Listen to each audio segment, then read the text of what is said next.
This is a new voice for a new Scotland. Indylive.radio. So this is the interview that Val and myself, Marlene, recorded on the 4th of May. We're talking to Alyn Smith, he's MP for Stirlingshire. He's won the seat in December, the last general election. Before that, he was MEP at Brussels. It's strange times altogether, and I'm doing more and more outreach in various ways. And if this is what work looks like now, and we can't do the out and about in the way that we could, well, we need to find other ways of doing it. Yeah, exactly. We're all, as you see today, learning how the software works and learning how to do things that we didn't quite know how to do before. Yeah. Happily, because I was an MEP, my team's all used to working remotely, and we set up the Stirling operation on that basis.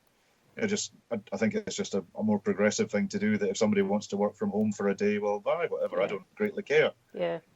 So long as things are ticking over. Yeah, so we were set up to work remotely, but we're now perforce having to do that, and there's a lot of things are still in transition, aren't they? Yeah, indeed. And I mean, to give you a little bit of a background to this, so Valen and I have been doing some presenting of programmes for about, I don't know, might be about a year or so. It's coming up for it. And, once we got ourselves able to broadcast remotely, instead of going into the studio, we started doing the daytime show again. And we both just noticed that, the narrative that you hear in the media had, for a while, was getting back to normal, so we were in lockdown, but we'd be getting back to normal at some point in the future. Yeah. And now, and then it changed and it became new normal, although I think some people think there won't ever really be a normal much again. So we thought, it isn't going to be the same, and it's a horrible situation to be in, but in some ways it also presents an opportunity.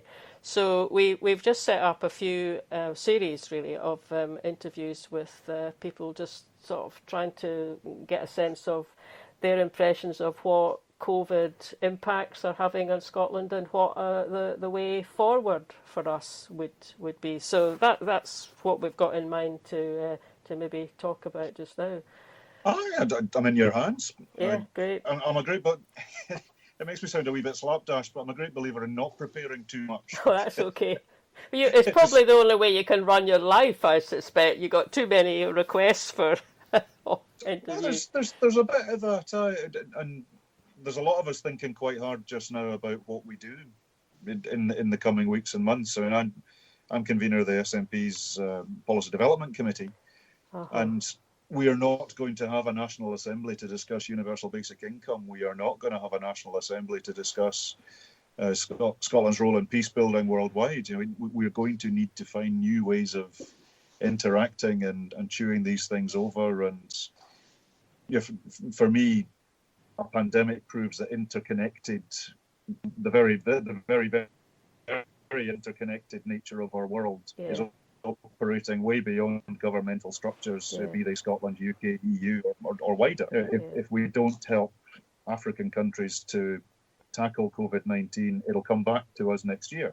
Absolutely. We're all in a much more closely connected ecosystem than perhaps a lot of people realised we were. And that's going to perforce alter what our proposition when we get to an independence referendum is going to be.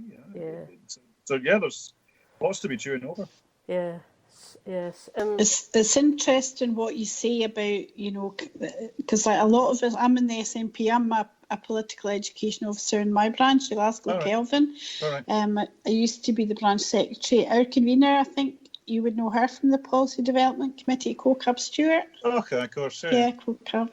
So we're looking at the moment, myself and my colleague that I work together with on that, and doing some online meetings to discuss various political.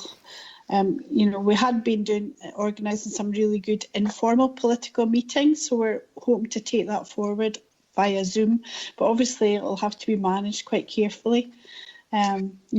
I noticed you were tweeting about having council meetings and or joint meetings online, and I read the other day that Angus Council had been Zoom bombed by hardcore pornography. So obviously the we're most exciting Angus Council meeting there's ever been.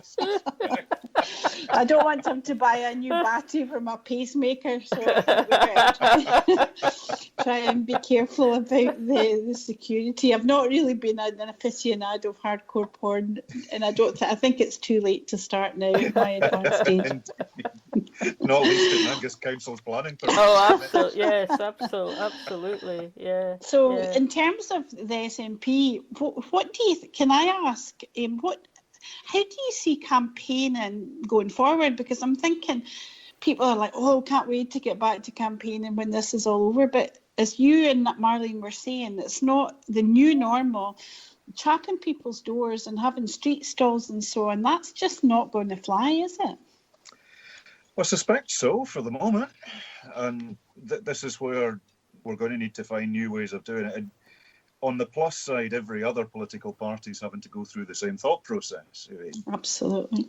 We can't campaign, but neither can the opposition.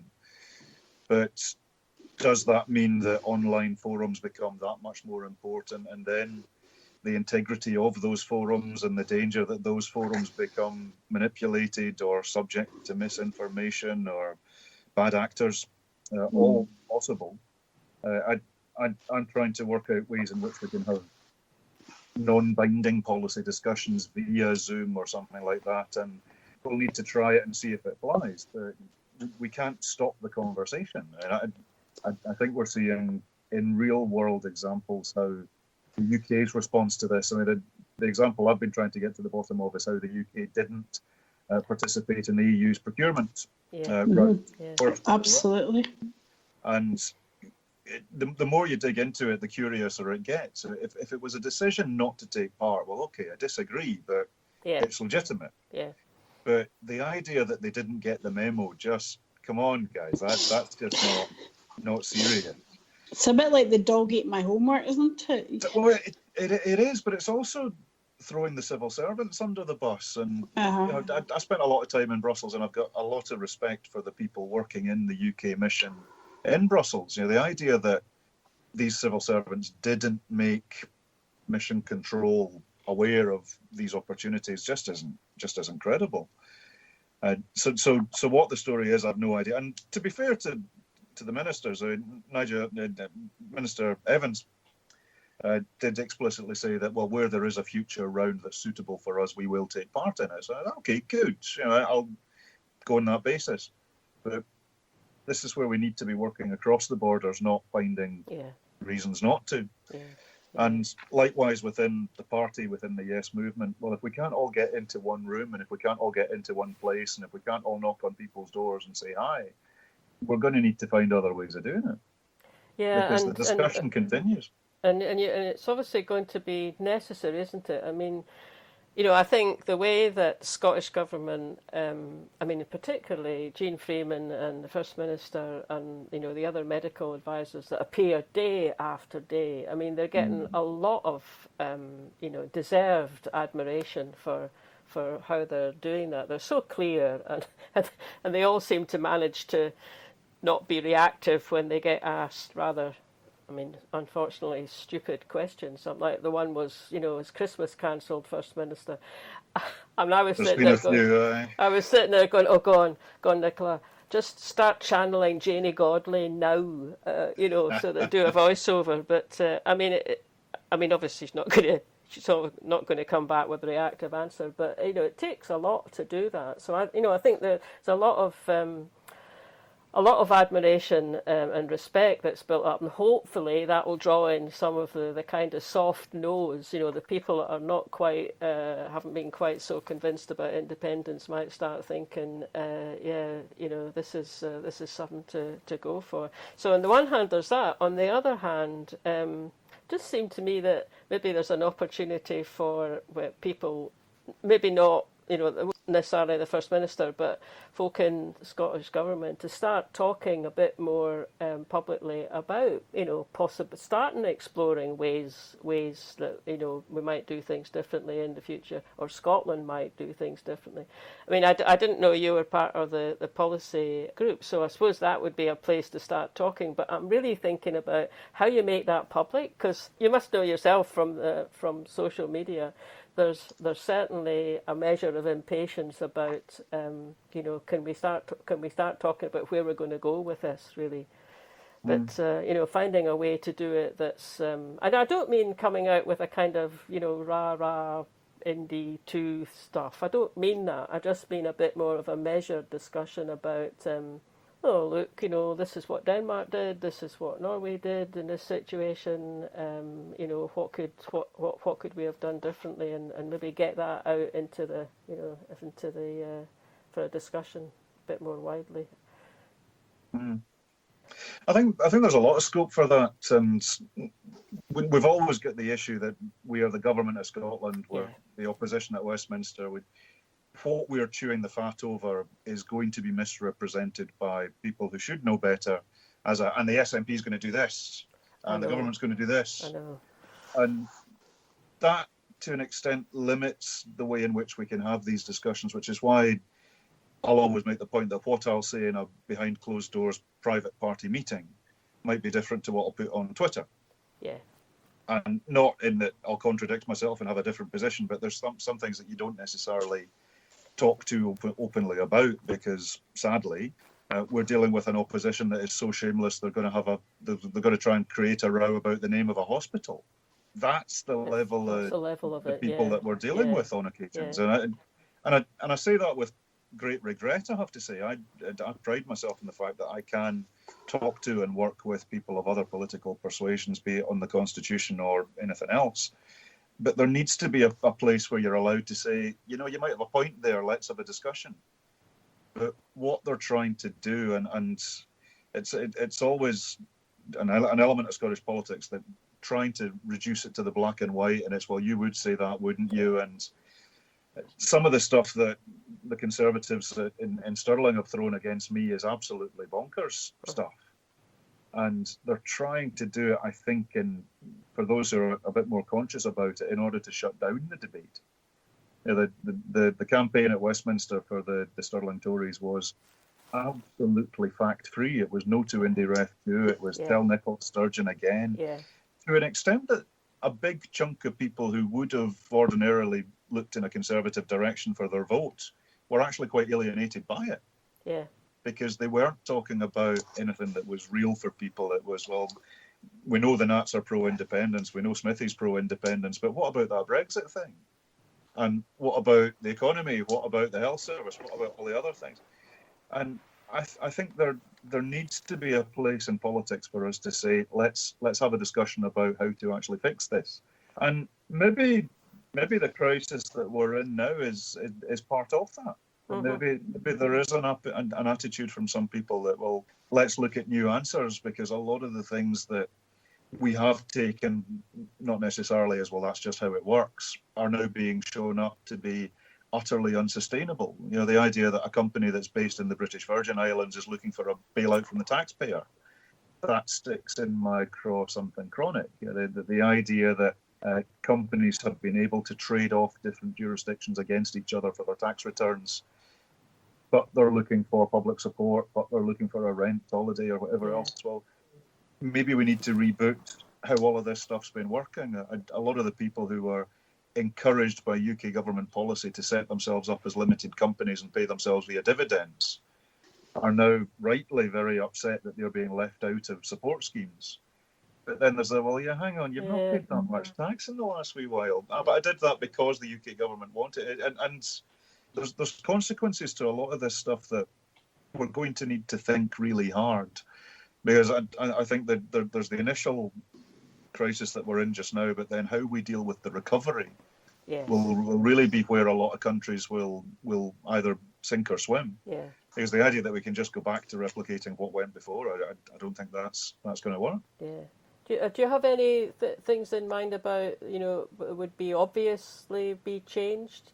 I I mean, there's a lot of talk about, I mean, all over the world really, about whatever gets set up, it's got to be something that lets us press ahead with dealing with, or do something to deal with climate change. So, there's a lot of talk about setting it up on more sustainability, green policies.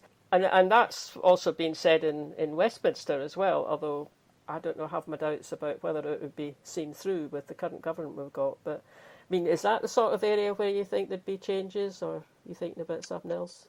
Yeah, I think there's a lot of things that are still in their infancy, but I've got hay fever, really personal example, but I've got hay fever during the summer and a wee bit wheezy sometimes with pollution, and now and again a puffer. And the fact that there's so much less traffic on the roads, I've noticed a difference in terms of I'm sneezing less, I'm breathing better. And I don't for a second think I've got a particular issue with this stuff, but for those that do, we're seeing a lot of anecdotal evidence that, well, hang on, this is actually quite nice. So does this alter people's attitude to diesel cars, to petrol cars? Does it mean that there'll be an opportunity for electric transport to a much greater extent? One of the things that we're talking about in early course within Stirling, Clacks and Falkirk is the city region deal that has got a lot of green smart growth included in it, but we're looking at ways of reconfiguring that to encourage precisely those sorts of shifts. And perhaps there's a greater awareness that actually things don't need to just be incremental. There can be a step shift. But sustainable, it isn't just about the environment. It's about financial sustainability as well. It's about how can we have people working harder but struggling to keep in the black till the end of the week? How do we have so many people in precarious gig economy employment? That's not sustainable. And the fact that we've had a shock means that people are that much less resilient than they are. And this is where the SNP's been pushing the idea of a universal basic income as a way of rebooting that sort of stuff. Now, I don't know how long-term a solution that would be. And I have to say that the fact that the Labour Party set its face against it, as has the Tories, means that it's that bit less likely to actually to happen. But if we're thinking about that as part of an independence proposition, then there's a really good discussion for us to have there, because the economy is not working for an awful lot of our citizens.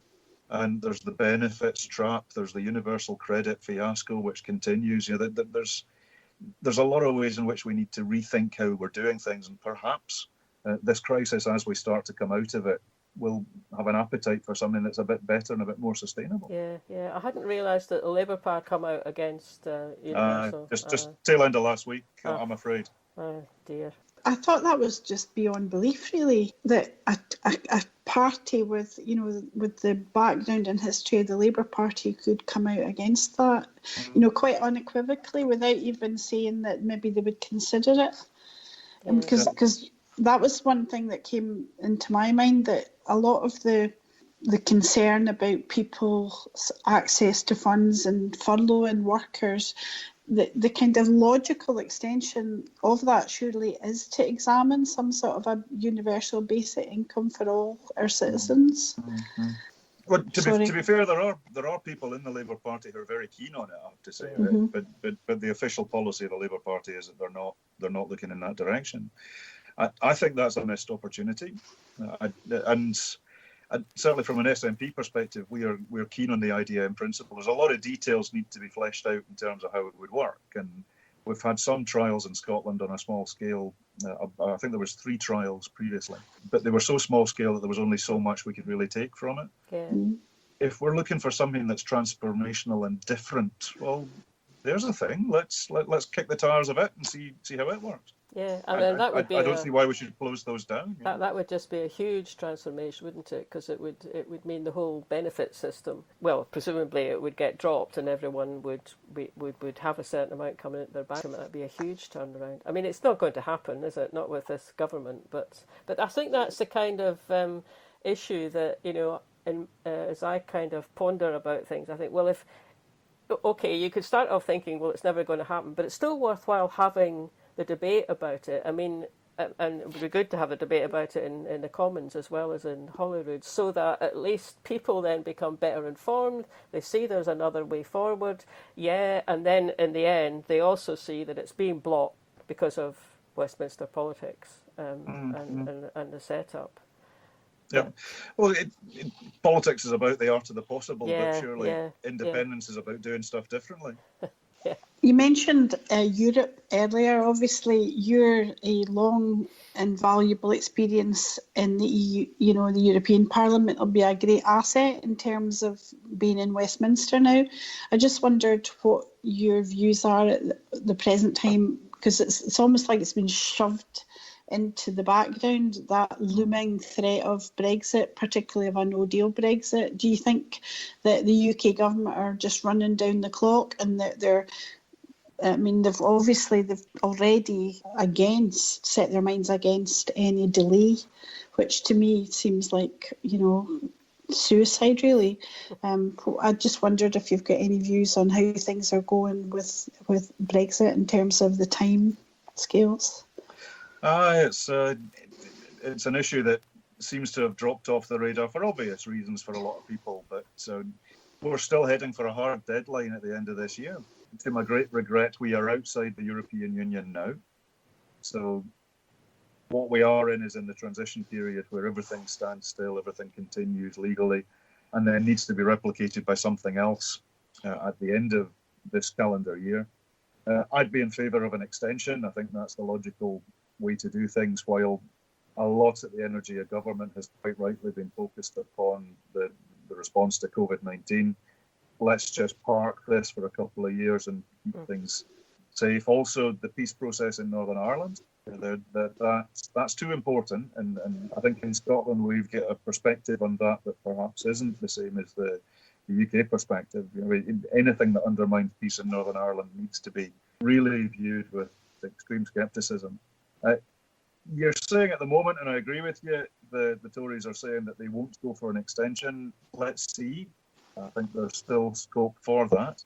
But the fact that there has been so little progress on the key areas that need to be brought forward, the legal documents, there was the withdrawal agreement itself, which was about the exit from the EU. And then there was ancillary to it, there was a political declaration, which was about 60 pages of, and we'll work towards this, and we hope to agree this, and we hope to agree that. And I was very dismissive of it in the run-up to Brexit actually happening. And I'm afraid I've been proven right in that it is an aspirational document that says we hope to do this, we want to do that, we aspire to this. But what happens if you didn't? And that's where we now are. So I'd certainly like to see an extension. My concern is that there's going to be such an economic shock from this pandemic that, well, what's a wee bit more? And the fact that something's coming from Brexit failure rather than COVID-19 could get just drowned out in the noise. And possibly, have that happen quite deliberately. And it's a sort of, you could use COVID economic impacts as kind of camouflage for what would have happened anyway with Brexit, doesn't it? It means you don't quite kind of take it on board and acknowledge the issues that have come out of Brexit. But that's too cynical, but I don't think anybody's doing it deliberately. I think if they were looking for camouflage, they've got the best camouflage they could have dreamt of.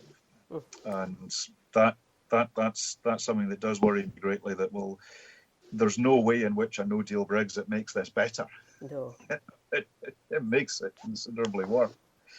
And that's where I think the obvious thing to do is to extend the transition period. And I don't think there'd be a huge drama about that if that was where they wanted to get to. Certainly on the EU side, they would be content with that. Are other significant elements in the Tory party down in Westminster that you think would agree with that as a sensible way forward? I mean, prepared enough to go against their Prime Minister?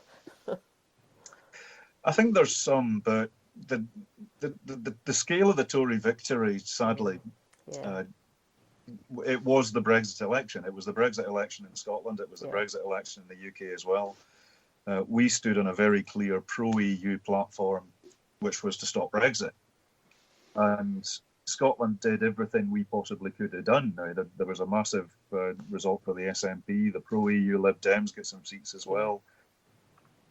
Even the one Labour representative from Scotland is as pro-EU as you're likely to get. Yeah. Scotland clearly voted to stop Brexit, but because of events elsewhere, under the current democratic arithmetic, we failed.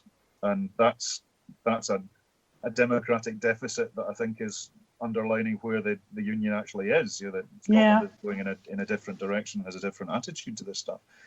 But the Tories within themselves, a lot of the Tory MPs who've been elected, they know that they owe their place to Johnson personally.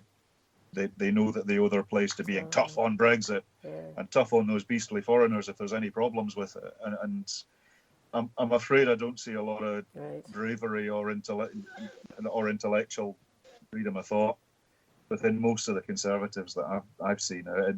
There's a lot of them really do default back to we just need to work harder. We just need to, we've got through worse than this. Yeah. But my concern there being that, well, really we've lost the argument on it. We've left the European Union. We were removed from the European Union against our will, and the only way back is for Scotland to become independent and rejoin, and join as ourselves. Scotland's never had independence in Europe. We were part of the EU by virtue of being part of the UK. So people who are, and there are some people within the Yes movement who are sceptical about independence in Europe, to which my response was, well, we've never had it. That's true. We've always been part of the EU, being represented by a UK that was always a wee bit sniffy and arm's length about it. Yeah. Contrast Ireland over the last 3 years. We've seen exactly how the UK works and the democratic deficit that Scotland's dealing with within the UK, and we've seen exactly how the EU works. Look at Ireland. They've had independence in Europe. They've had the solidarity and the support of a global A team against, let's be realistic, the former imperial power in London. For the first time in Ireland's history, it's had the upper hand in these negotiations because they've had that solidarity. That's what Scotland will be looking to be part of. Yeah. So that the argument for me is less about the mechanics of Brexit.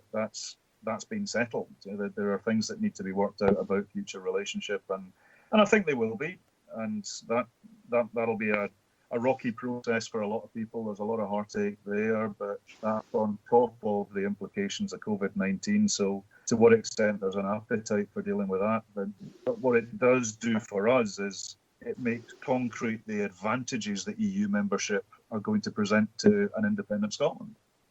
Yeah. And I think that massively reboots the case for independence in Europe, because people haven't quite appreciated what they're losing.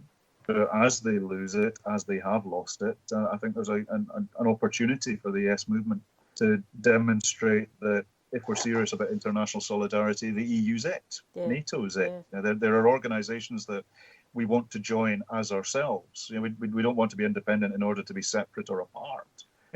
Which was very much a thing about Brexit. We want to join the world as ourselves and be part of a multilateral, cooperative way of dealing with things. And I think the pandemic underlines the point that we need to work with our friends and allies, because if we don't, we're all in trouble. And do you think people in Scotland will see through, the sort of argument that's been put forward in some quarters, some unionist quarters just now about, we just as well Scotland's not independent, we would never have coped. Look, we're dependent on Great Britain to help us out, all the kind of money that's come out of the Treasury. I mean, I hear that and I just kind of scoff at it, but I actually think a lot of people now will see through that. Do you think they will? Or, I mean, it is in the air, isn't it? It is being kind of bandied about. Mm-hmm. It's very much in the air, but my issue with much of the Tory/unionist, because they're not the same, but Tory/unionist propaganda on that side is they throw up straw man after straw man after straw man. They say that the independence proposition in 2014 was predicated upon oil. Well, no, it wasn't. It's an important part of it, of course. The oil and gas industry remains an important thing for the Scottish economy, and I think there's a future in petrochem. We do use oil and gas for a lot more stuff than just moving things about, heating our homes. But we do need to transition to a green economy. We do need to transition to a smarter economy and a more sustainable economy. And I think as an independent Scotland, we'll have a stronger impetus to do that, not least for energy independence and for more sustainable aims. But the thing about the UK bailing places out is, well, it's our resource as well. Yes, I know. The idea that the UK is somehow doing poor wee Scotland a favour is itself predicated upon a Scottish cringe that I think more and more people don't have. Yeah. And if again, look at Ireland. Ireland has had a very different experience in terms of how to deal with this pandemic, how to deal with everything that's happening, and different countries are making different decisions, and different countries are coping in different ways. But the idea that Scotland independent wouldn't have resource to deal with it, it's the same sort of stuff. It says an independent Scotland's going to cancel your bus pass sort of stuff. I just don't think it resonates in the way that it does. So much in the news just now from other kind of European countries, smaller ones, but how they are dealing with this pandemic situation. Or I think it was when we were talking to George Kerrivan on similar topic, we're talking to him about Denmark having coming out and said, well, yeah, we will help companies, but we won't be helping the ones that have put their company base out in a tax haven. I mean, that kind of thing is kind of like seeping through, isn't it? Because if you think about the kind of press and media we have in Scotland, Scottish-based press and media, they don't tend to cover stories like that so much. But it's creeping through, and more people becoming, aware of it, and that can't but kind of help the whole argument about. I think it was George Kerrivan, Val, am I remembering correctly? He said there's something about, if you're a small country, you can be nimble. And agile, agile, you can be nimble, smart, well-educated population, and a population that's cohesive and's got a sense of what their common kind of purpose might be. You can do a lot with that. That's a big advantageous position to be in. So hopefully that's, kind of getting through more and more strongly to people. Although one would wish that it wasn't happening in this kind of situation, obviously, but... I mean, although we do have control over certain devolved issues, nominally, like health and education, well, not nominally, we do, but in terms of the reaction to the virus, any slight divergence that our government tries to sort of initiate that diverges by anticipating Westminster, or, for example, closing the schools or the recommending of face coverings, any small divergence is immediately pounced on by the mainstream media and denounced and ridiculed. And then half the time, like 24 hours later, they change their mind because Boris, in the case of the face coverings one, Matt Hancock was slagging it off that when Nicola suggested it, the very next day, when Boris suddenly decided it was okay, all of a sudden the science had changed. And I feel that, like, although we do have the power, the power of the media to sort of denigrate our government's action has been quite spectacularly shown during this crisis. Sorry, I didn't mean to talk so long. I want to listen to you, not gibber on myself. But I'm getting quite worked up about it. Sorry. No, you're not alone. I have to say, some of the... I work with the press. I have to work with the press. I think we're in the job of persuading people, and dealing with the people who write lots of stuff that people read is important.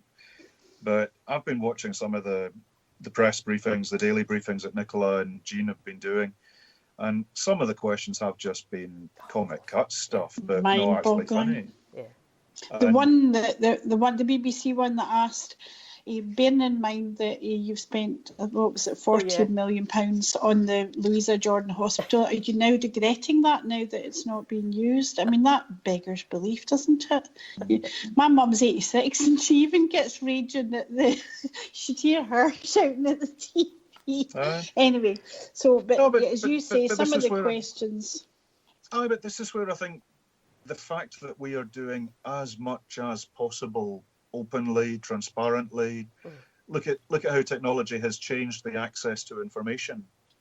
in a way that was revolutionary even 10 years ago. The idea that that press conference would have been available in the way that it has been just wouldn't have been the case. It would have been, well, here's the press conference, but why on earth would we film it? Why on earth would the media carry that live?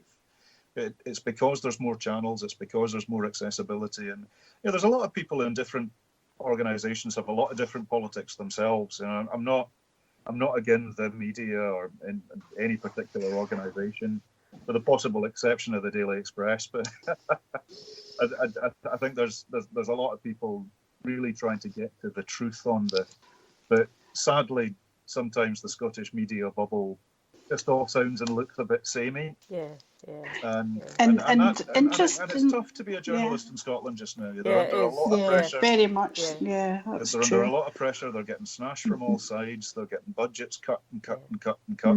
And you've got an 800-word space in a newspaper to fill, and you've got 10 minutes to do it. Well, how good can it be? Yeah, exactly. And I mean, although I get terribly exasperated with some of the questions that get asked, but actually, it is important to have a good, strong medium and press that can challenge, a government. And it's not, it's not good that outlets like, the Herald or the Scotsman, I mean, they've got declining circulation, have they? And then a declining staff, and it goes from worse to worse, really. I mean, it's not a good situation for a country to be in.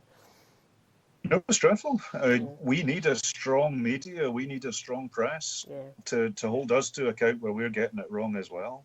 And that's an important part of the checks and balances. It's also an important part of getting across what's happening to people. And I mean, the idea that the press is institutionally one way or another, well, maybe individuals are, but I think the vast majority of scribes in Scotland are just trying to do their piece and get things across. And I have look at the polls right now. In the teeth of all these niggles and frustrations that we have, the people of Scotland are looking at us going, okay, you're trying, you're doing all right. The level of trust in the Scottish government is so much higher than the UK government in terms of people in Scotland's views. I think they came second only to the NHS as a trusted source of information.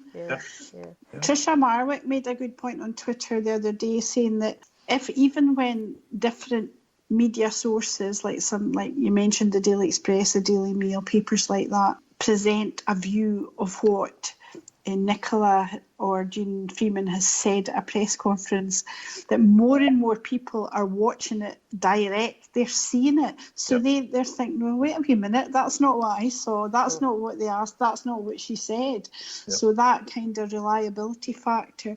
Interestingly, though, you need to watch it on the BBC Scotland channel to get the full thing, because if you watch it on BBC, they normally cut off after the briefing and you don't get the press conference, and so you need to watch it on BBC Scotland channel, or sometimes even on Twitter, because sometimes the BBC Scotland channel cuts out before the end of the press conference, and you need to watch it online via ScotGov. Anyway, I suspect I was watching it via ScotGov itself directly, and again, there's my point about the accessibility. The role that journalists played in terms of being interpreters, and the journalists would sit for 2 hours in a press conference and then try and tell you what they think was the most important parts of it with their insight and their nous and their expertise. Now that is directly available in a way that it just wasn't previously. The technology just wasn't there. One of the most famous examples, of course, was during the Indylive, when Nick Robinson accused Alex Salmond of not answering a question and showed a clip on TV where he'd actually edited it to make it look as if he hadn't. But people had all already watched it online and they knew fine he was telling porky pies, so anyway. Well, I suppose the thing about there's the press media, the kind of mainstream media. Then there's also social media, and that's a bit of a mixed bag, isn't it? Because on the one hand, it can be really, really good way of people finding out about stuff and watching the videos. On the other hand, there's a lot of disinformation on it, and Yes Movement's not immune to that. There's a lot of stuff goes around there that gets shared, and you can look at it and think, no, that's not right, really. But I mean, I think maybe within at least within the Yes movement, it's I was going to say it's not exactly innocuous, but it's not as bad as some of the disinformation that comes out of alt-right conspiracy theory groups, or even at the moment anti-vaxxer groups, sort of perpetrating a lot of nonsense. Probably egged on by the American president, but a lot of nonsense that kind of swirls around, isn't it? And some of it can get pretty dark. And pretty quickly as well. I mean, I've been a target of this stuff a lot because I've been pretty vocal about the fact that there are bad actors online. The fact that something, a Twitter account, for example, the fact that a Twitter account has a saltire and a unicorn on it and a biography that says "I love my country," that doesn't actually mean that account's on our side. Mm-hmm. And even if it is on our side for some stuff, does that mean that it's on our side for everything? That there's a danger that in the absence of an impartial arbiter of this is correct, this isn't, people default into tribes because it's a natural human instinct that you gravitate to people that agree with you. And the extent Twitter is particularly seductive because, and I do it myself, you don't tend to follow people that you think are talking nonsense. So already what you're seeing is self-selected by you. Yeah. But if you're following somebody who you're constantly disagreeing with, well, that's just aggravation in your day you're not going to invite. So you don't, myself included.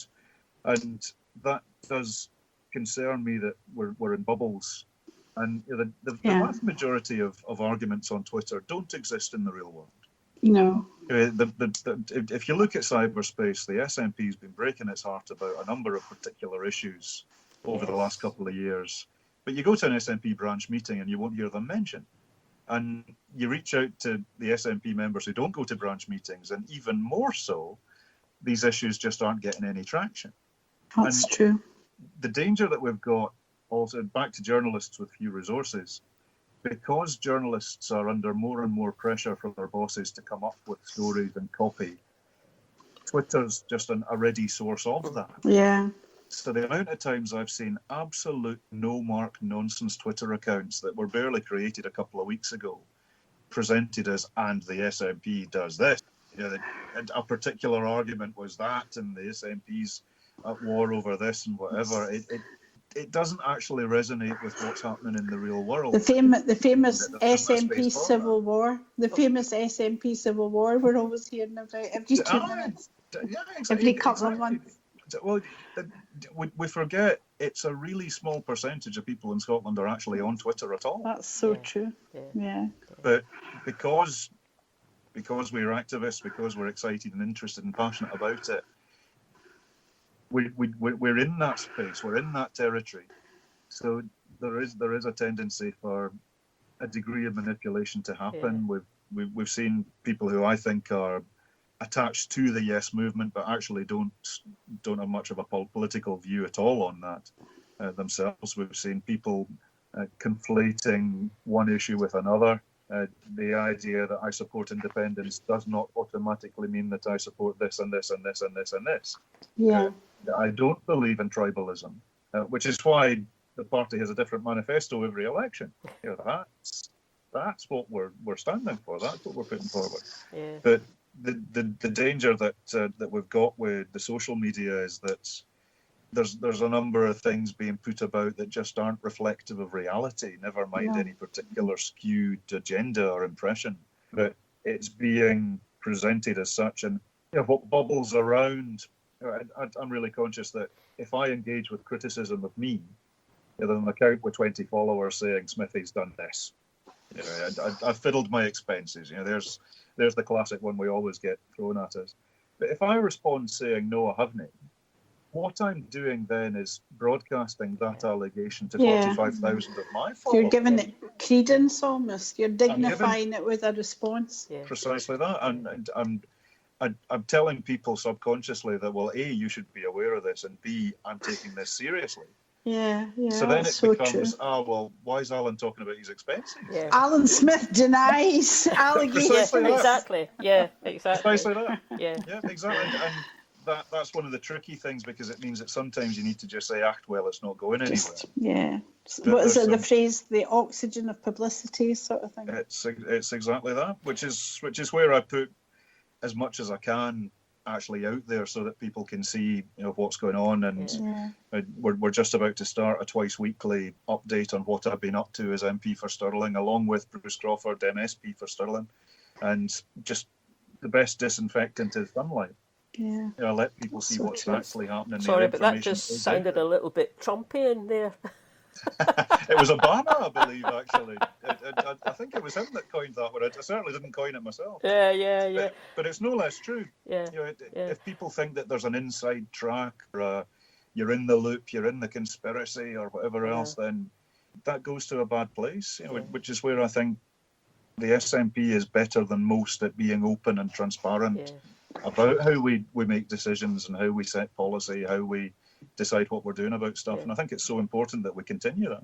I mean, were you sad to leave the European Parliament? Are you enjoying the Commons? I mean, you're the Foreign Affairs spokesman, aren't you, for the SNP down there? I was devastated to leave the European Parliament personally, even more so for my country. And I stood in December, seems so long ago in politics, but when I decided to stand, there was a prospect of a hung Westminster Parliament, a second EU referendum, if Labour could have got its act together, but they didn't, and the rest was history. And I found myself in a Parliament that actually I didn't want to be in. No, I'm never going to denigrate the role that 51% of the voters in the December election in Stirling sent me to go and do. I have a position, I have a role. I've got a role within the party, I've got a role to the cause, I've got a role to represent the people of Stirling who voted yes, no, SNP, Labour, Tory, whatever. I take that all really, really seriously. But in terms of leaving the European Parliament, I love being a member of the Parliament. I love the issues, I love the style of politics, the breadth of the issues. And I have to say, a lot of the stuff at Westminster really is presented as a lot more important than it actually is. I've signed an early day motion about this matter. So what? Who cares? What's it going to achieve in the real world? The thing is, last year, before that, in that run up to December, those early day motions and all the rest of them, I mean, they kind of did matter, didn't they? Because it was never a done deal about who was going to win particular vote. And I mean, watching Westminster debates and things was it could be quite exciting at times, but the minute you've got whatever majority they've got, is it 80 or something, you just think, well, that's whatever they want now they can get. They can just wheel out the votes, and it must be very different. I mean, I know you've just been there since December, but it must be so much different for the opposition MPs who were there during that whole year. I mean, it was incredible, the kind of close-cut votes and things that were going on. It was a dreadful situation, and the fact that the Tories didn't have a plan, Labour didn't have a plan, and they were guddling about from day to day with no workable government majority was no way to do anything, and I don't think anybody would want to go back to that, to be honest. But what we've got now is, it'll be all right, let's just wing it. The Tories will all sing along with the band. And this is where I really hope Labour gets their act together, because we will work with Labour to hold this government to account. I mean, where the SNP and Labour interests align, we'll absolutely do that. I've proposed long since that Lisa Nandy, my opposite number in Labour, on their foreign affairs, we should meet up, and where we can work together, I'm really very open to do that. I have to say, where I can work with the Tories, I'm really open to do that as well. I'm not oppositionist in my attitude. But we've got a fundamentally different view of Westminster, in that fundamentally we don't want to be there. I don't think Westminster works as a legislature overly effectively. I think the European Parliament works considerably better in reaching a consensus that works for everybody across 7 very different member states with different political traditions, different needs and wants and aspirations. And the European Parliament comes up with something that works for everybody. It might not work perfectly, which is where people everywhere across the EU might be a wee bit, well, we're not entirely happy with it. But it's a compromise you can live with. Yeah. Which is an awful lot better than what went before. Yeah, and they've got a voting system that, brings that into being, doesn't it? As opposed to, I can't see that the Commons is ever going to change much until they move away from first past the post. Yeah, the whole first past the post system and the whole majoritarian system in the Commons is about winner take all. Yeah. Where the European voting system is you'll get something. I'm used to winning the vast majority of amendments that I'd table. I'm used to winning the vast majority of points that I'd make. And I might not get everything. I'd actually very rarely get everything. But I'd usually get 90%, or I'd find a form of words that everybody came to the table with an attitude of, well, let's find something that works for all of us. Yeah.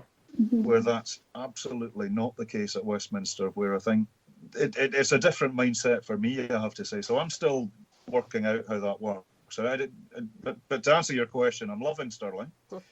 Bruce Crawford and I have set up a joint operation. Stirling, of course, we run the administration with Labour and Stirling Council as well. So we've got all levels of government, all levels of representation. We're working together as a team. We've got a great machine that we're kicking on in there.